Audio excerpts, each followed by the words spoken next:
Құрап жатырмын. Маған үйретші.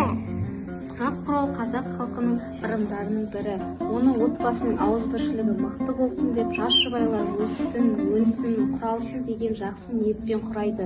Кел қызым, саған көрсетейін. Мынау біздің міне құрақ көрпешеміз. Мынау қошқарымыз оюы. Жалпы көрпеше тіккен кезде осылай құрақты, оюды араластырып тігуге болады. Иә, анасын енді өзіңе тыңызғың келеді. Еші, мен атқа мінеші. Атқа мінесің ба? Жарайды, бауыр, атқаның өземін. Мен не екен білесің ба? Не бұл? Ертұрман. Молодец, біледі екен. Бұны аттың қай жеріне қояды? Аттың арқасына қояды.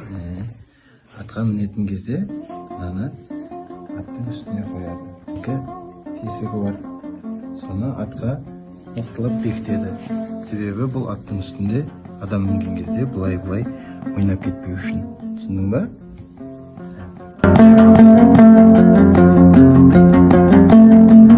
Әкесі мен атқаның үсті, атқаның үсті.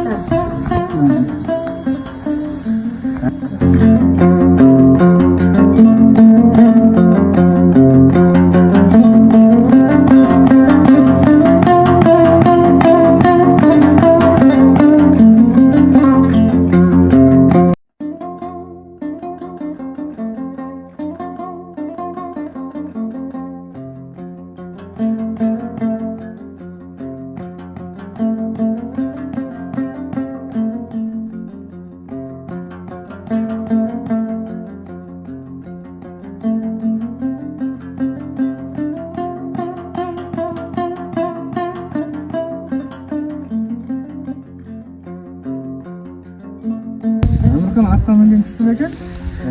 Енді солай батыр боласың. Көрдің ба? Одан да